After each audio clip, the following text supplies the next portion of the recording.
Bago tayo magsimula, isang mabilis na paanyaya. Gaganapin muli ang 2026 JNS International Policy Summit sa World of Astoria, Jerusalem, ngayong Abril 15-17. Nandun ako, umaasa akong sasama ka rin. Bisitahin ang jnssummit.org para magparehistro at makita ang listahan ng mga tagapagsalita. Ang galing ng grupo ngayon taon. Sana makita tayo sa Jerusalem sa Abril. Si Rabbi Shalom Meyers at asawang si Lynn ay nakatira sa Jerusalem at tumutulong sa mga sundalo, relihiyosong sundalo, tsayalim, kayalot, at mga nagsisilbi sa sandatahang lakas ng Israel. Maligayang pagdating sa JNS Jerusalem Studio sa inyo.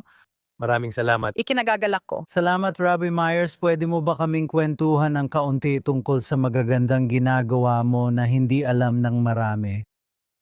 Nagsimula kami ng SHU AMEC Learning Center, isang English-speaking na SHU, 13 taon na ang nakalipas at halos agad akong ipinakilala sa English-speaking na loan. Mga sundalo at ako ay hinilingang mag-host sa kanila isang beses sa isang buwan. Iniimbitahan namin sila sa bahay namin o sa SHU, mga 20 hanggang 30 sundalo bawat buwan. Pagkatapos ng ilang buwan, sinabi ng mga English-speaking na relihiyosong sundalo, kailangan namin ng lugar na komportable at para sa paglago. At sinabi nila, dapat kong simulan ito kaya pinag-isipan ko ito at pagkatapos ay sinimulan ko na. Nagsimula kaming makipagtulungan sa English-speaking na relihiyosong pautang. Mga sundalong kadalasan ay mula America, South Africa o United Kingdom. At inayos namin ang kanilang pagkain, inayos namin ang kanilang matutuluyan at naghanap kami ng mga apartment na may kasamang mga kasangkapan. Habang tumatagal, nagbibigay kami ng payo sa kanila pagkatapos ng hukbo tungkol sa pag-angkop sa lipunan ng Israel. Lumipas ang 3 taon. May mga unit ng labanan ng mga sundalong Haredi, mga ultra-orthodox na umalis sa kanilang komunidad at madalas pati pamilya para sumali sa Israel Defense Forces. Hiniling nila akong magboluntaryo kaya nagsimula ako. Isang beses kada linggo sila nagbibigay ng lektura. Habang tumatagal, lalo itong lumaki hanggang maubos ang kanilang pondo kaya ngayon ako na ang gumagastos sa lahat. 3 o 4 na raang sundalo bawat taon ang binibisita ng mga rabay para maglektura, magpayo at magsagawa ng Shabbat sa base o Jerusalem.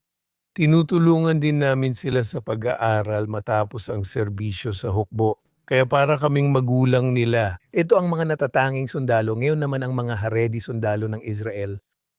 At si Lynn Meyers, katuwang sa inisyatibang ito at nakatutok sa mga babaeng sundalo. Tama ba? Kaya ang participation ko sa mga Emekloan na sundalo ay yung, alam mo na, mga shabos na pagkain at pagtulong sa pag-aayos ng mga apartment at hindi naman talaga ako kasali sa iba pang bagay. Hanggang sa sumiklab ang digmaan noong Simchat Torah Oktubre 7 at 3 sa aming mga anak na lalaki ay agad na tinawag bilang mga reservist at nakakatakot talaga iyon. At eksaktong 1 buwan matapos magsimula ang digmaan, hiniling sa asawa ko na mag-ihaw ng barbecue sa isa sa mga base. At sinubukan naming puntahan ang aming mga anak. Pero hindi namin mapuntahan ang isa sa Hilaga, hindi rin namin mapuntahan ang isa malapit sa Timog, pero may isa kaming napuntahan. Pumunta kami at nag-barbecue, pero napansin kong hindi kasali ang mga babae, nasa gilid lang sila. Malaking desisyon ito para sa akin kung lalapitan ko sila at ginawa ko yon. Mga babaeng taga-Masid ito na nawalan ng kaibigan noong Oktubre 7 at may kaibigang nabihag. Doon nagsimula lahat, sinabi kong gusto kong bumalik kaya bumalik kami makalipas ang 2 linggo. Pumunta ako kasama ang mga kaibigan at naghanda kami ng mga toiletry bag at dinalhan namin sila ng mga thermal at nagdaos kami ng sushi party at doon nagsimula ang lahat. At ngayon mahigit 2 taon na ang lumipas, parang inialay nyo na ang sarili nyo 24/7, halos maliban lang sa Shabbat o minsan pati na rin sa Shabbat para sa napakagandang layuning ito. Alam kong marami kayong nagawa ng tahimik at walang publisidad kahit na ilalabas ko kayo sa comfort zone at inilalagay sa sentro ng atensyon. Kumusta ang naging karanasan nyo nitong mahigit 2 taon mula Oktubre 7? Napaka-inspirasyonal at nagbibigay gantimpala ito dahil nakikisalamuha ka sa mga pinakanangangailangan sa lipunan. Una, meron kang mga nag-iisang sundalo, tapos meron kang mga Haredi na sundalo, at pagkatapos ay meron kang mga babaeng sundalo, mga sundalong panglaban. Nagdadala ng stress ang digmaan sa lahat. Para sa tatlong grupong ito, lalo pa, makakatagpo ka rin ng iba't ibang pangangailangan. Kung kagamitan man ito, kung anong uri ng kagamitan, kung pagkain man ito, kung ito ay payo. Kung ito'y katatagan o kalusugan ng isip, mapapansin mong ginagawa ng hukbo ang makakaya, ngunit hindi lahat ay magagawa nito. Kami mga sundalo, may connection ka sa amin. Halos lahat ay ginawa na namin. Lahat ng posible para sa kanila sa kalusugan ng isip, sa kanilang pag-aaral, sa Shabbat Tonim, sa pagdadala ng mga gamit sa kanila, sa pakikipag-ugnayan sa kanilang mga magulang sa ibang bansa o pakikipag-ugnayan sa kanilang mga magulang dito. Kaya talagang napakatagal ng oras na ginugol pero sobrang sulit naman. Dahil mararamdaman mong may epekto ka sa buhay ng iba at may nagagawa ka. Lynn, ikaw bukod sa iba pang bagay ay nangongolekta ng kung ano-anong bagay para sa mga sundalo, mga care package at iba pa. Nag-organisa ka rin ng mga event at alam kong kamakailan ay matagumpay ang isa mong event. Kwentuhan mo kami tungkol doon. Kaya nang mabalitaan ng mga tao na pupunta kami sa mga base, nagsimula silang magpadala ng mga gamit mula sa iba't ibang bahagi ng mundo at parang nagawa ko ang listahan ng pinakaangkop na bagay para sa mga babae. Bumili kami ng mga bag at nilagay doon ang gamit tapos nagpasama kami ng mga tao para tumulong. Mahalaga sa mga bag ang personal na card at mga kaganapan.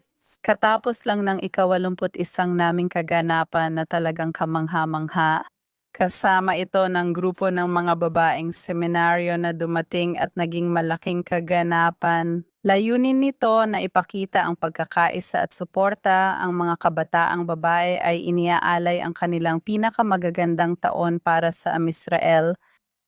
Tinutulungan nila tayo, kaya dapat din natin silang tulungan kung kaya natin. At hindi lang ito basta pagpunta sa isang event at magsaya kasama sila, sumayaw, kumanta at magkaroon ng tsalabag. Nakakabuo kami ng koneksyon sa mga babae kaya nakakausap namin sila, nakukuha namin ang kanilang mga numero, lalo na yung mga lone soldier na nandoon. Tungkol ito sa mga babae, matagal ko nang kinikip ang contact sa kanila tapos pinapapunta at nilalabas ko sila. Kung may kailangan sila, kahit simpleng vest o helmet, ginagawa naming lahat para matulungan sila. Rabbi Mayers. O sige, Sa tingin ko, kailangan nating idagdag na nakapagsagawa na kami ng ilang kasal para sa mga mahihirap na lone soldier, parehong lalaki at babae. Gusto nilang magpakasal at mag-asawa. Lahat sila ay lumaban para sa bansa, ngunit kulang ang kanilang kakayahan. And pagkatapos alam mo nangangalap ka ng pera, napakabait ng mga tao, at ito ay naging napaka-rewarding para sa akin na makatulong sa mga tao sa ganitong critical na panahon kahit pa sa kanilang mga kasal. Pumupunta kami sa kasal nila, tumutulong mag-ayos ng bahay at nag-aambag din sa gastos sa kasal.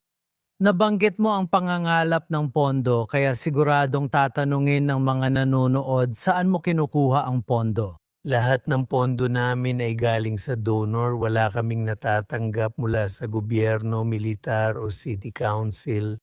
Hindi dahil ayaw namin, kundi dahil matrabaho talaga ito at tungkol din sa mga connection. Sigurado akong kung pagsisikapan mo, napapansin ko rin na kaya kong makipag-ugnayan sa iba. Malinaw na charity kami na kinikilala sa Israel at Amerika bilang 501 AMICEMEK Lone Soldiers. Sa ngayon, iisa lang ang Amuta at Charity, ang mga Chayalim at Chayalot, parehong sa Israel at Amerika. Napakapalad namin dahil naging napaka ang mga tao. Mapagbigay kami kaya natutulungan naming maraming sundalo. Nagbibigay kami ng mahigit 300 lektura bawat taon at nagdagdag ako ng 3 rabay. May night class kami para sa kanila, pumupunta kami sa base tuwing Shabbat, may morning yeshiva para sa mga sundalong tapos na sa serbisyo, at may programa rin tuwing Huwebes ng gabi sa sinagoga. At ngayon sinusubukan ng asawa ko na mag-ayos ng matutuluyan para sa mga 60 hanggang 80 na babaeng sundalo na relihiyoso. Marami na akong karanasan sa pagbili at pagtatayo ng lugar para dito. Kumpiyansa ako na alam mo magagawa natin ito kahit matagal dahil totoong kailangan ito. At pag-aalaga sa mga sundalo mula simula ng serbisyo hanggang matapos at kahit taon pagkatapos. Kaya linawin lang natin ang iyong pangarap na magtayo ng dalawang magkahiwalay na lugar para sa parehong mga sundalong lalaki at babae. Tama ba? At gaano ka nakalayo sa pagtupad ng pangarap na ito? Sa ngayon malayo na rin ang narating namin para malaman na ito ang tamang landas na dapat tahakin. Nagrerenta ako ng apartment sa loob ng 10 taon at marami talagang hindi maganda sa maliliit na apartment. Wala kang timbangan, hindi mo mabibigay ang kailangan nilang pagkain. Umaasa sila sa maraming pansamantalang solusyon, samantalang kung may maayos kang lugar para sa kanila. Naplano na namin lahat, may nahanap ng gusali at ngayon ay nag-iipon kami ng pera para dito. Iyon ang aming pangarap. Pag nakuha namin ang gusali, magagamit ito halimbawa para sa Women's Building for Mental Health Resilience Seminars. Posible ito kung may sarili kang lugar at pangunahing gamit. Doon nakatira ang mga babae pero bumabalik lang sila kapag naka-duty tuwing ikalawa o ikatlong linggo kaya halos walang tao ron. Ganun din sa mga lalaking sundalo kaya halos bakante ang gusali para sa mga reservists. And kailangan nila ng tulong, kailangan nila ng katatagan, kailangan nila ng gabay, kailangan nila ng pag-angkop sa buhay sibilyan. Nakuha na natin ang ideya at may mga gusali na kulang na lang ay pondo kaya malayo na rin ang narating natin. Kung tutuusin, hindi talaga ako aware nun at marami akong natutunan nitong 2 taon. Maraming kababaihan na dating maglilingkod sa Shirot Lumi National Service ang ngayon ay piniling sumali. Ang mga sundalong babae na may pinag-aralan, alam mo, mula Amerika, South Africa, England, saan man, Canada, pinili rin nilang sumali sa hukbo at gusto nilang maging combat. Kapag bumalik ang mga babaeng ito, tagapagmana ng Shabbat, wala na silang mapagbilhan dahil sobrang gabi na. Kung may gusali na may 60 babae, mga 15 o 20 ang magsasama para sa Shabbat na malaking bagay. Pero kung merong komunidad na sumusuporta rin, makakatulong yon, magkakaroon tayo niyan. Aalagaan ng komunidad ang mga babaeng ito at magtutulungan sila. Parang napakahalaga nito kasi ang mga combat girls, sila ay isang uri ng sundalo at kailangan nilang tulungan ang isa't isa. Oo, kung pwede nating palawakin ng pananaw, maraming tao ang hindi nakakaalam kung gaano karaming ultra-ortodoksong Haredi na mga sundalong relihiyoso ang nagsisilbi sa hukbo. Sa totoo lang, controversial ang isyong ito dahil sa mga ipinatutupad na batas. Sa pananaw mo, gaano karaming tao ba ang pinag-uusapan natin dito? Hindi ko alam sa ibang bahagi kasi iba-iba ang unit ng hukbo at may mga palaging naron. Pero ang hinaharap namin ay yung mga nasa Golani at sa San Canim at ngayon ay naroon kami. Ang paratrooper at cash muna ay imbahin ko unit ng infantry. Hindi ko alam ang eksaktong bilang. Dati halos 350 sundalo ang nakakausap namin kahit kailan. Ngayon may 450 hanggang 500 sundalo na laging handa, hindi pa kasama ang mga reservists. Bien. Kailangan kong sabihin ang isang bagay tungkol dito. Maraming mga sundalong Haredi ang nagmula sa sitwasyon na sinusuportahan sila ng kanilang pamilya. Hindi man ganap ang suporta, nauunawaan sila. Yung iba walang suporta ng pamilya kaya nagiging nag-iisang sundalo sila. Doble ang sakripisyo nila dahil sumasali sila sa hukbo. Mahirap na nga tapos wala pang pamilya na sumusuporta sa kanila at kailangan nilang mag-isa.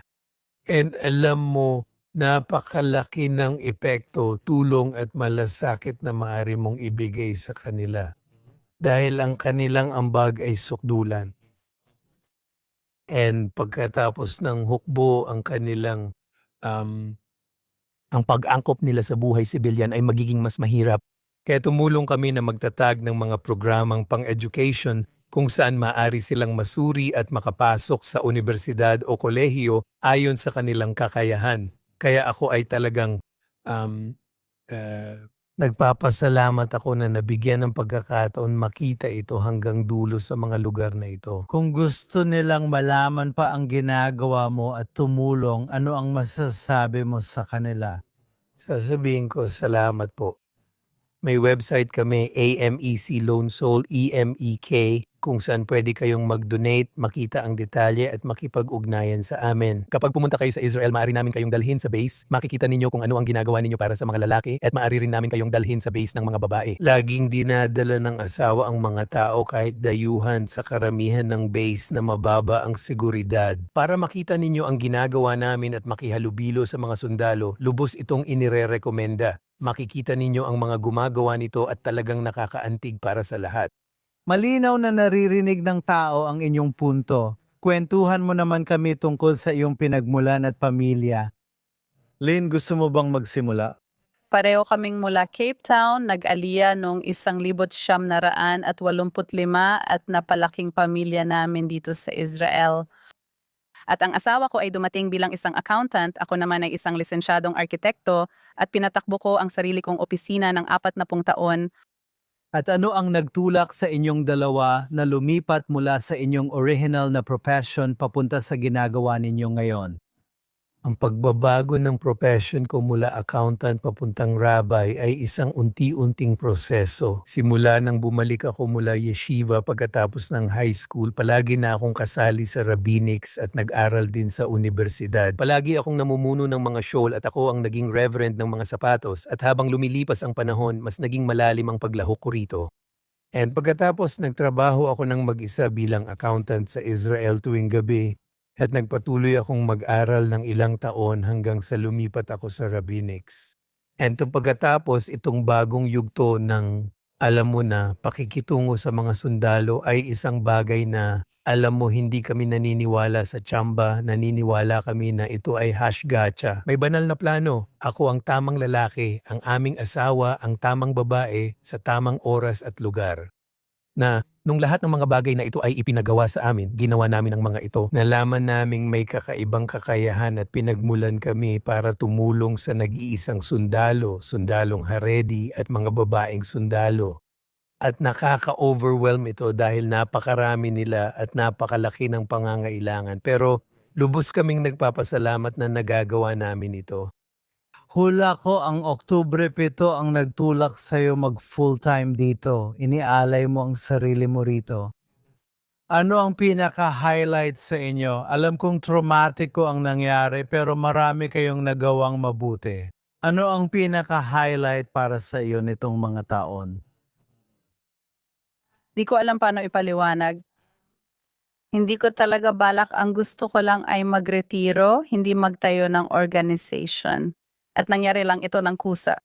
Malaki ang saya at gantimpalang nakuha ko rito.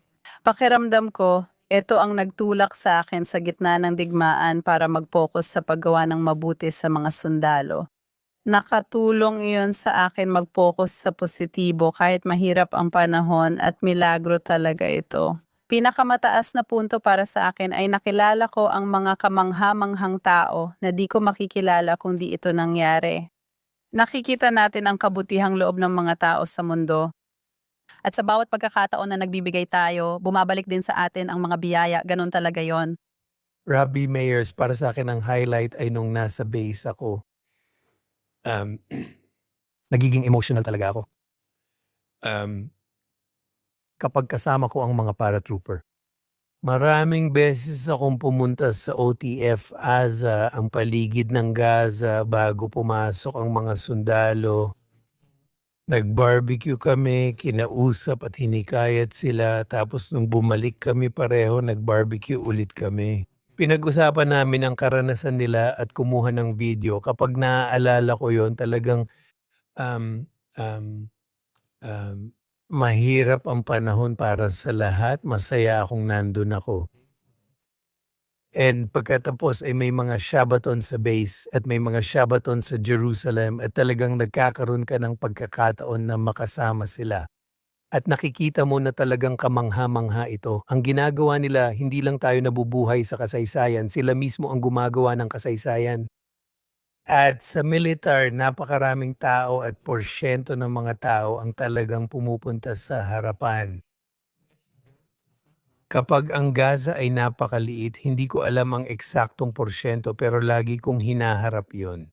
Yung mga nasa harapan, nalagay sa panganib ang buhay nila, nawalan sila ng mga kaibigan, nasugatan sila, nasugatan din ang mga kaibigan nila. Talagang nakakausap at nahahawakan mo sila, mararanasan mo ang pinagdaanan nila at mararamdaman mong kontento ka dahil nasa mahalagang panahon at makasaysayang sandali ka.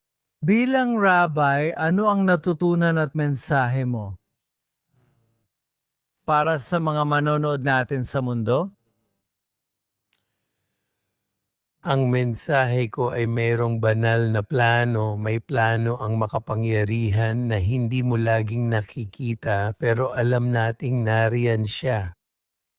Magbibigay ako ng isang kwento. May isang tao akong kilala, isang rabbi, at ang kanyang anak ay naging hindi na ganoon karelihiyoso at pinili niyang magtrabaho. Naging opisyal siya sa hukbong sandatahan. At bumalik siya sa gitna ng digmaan.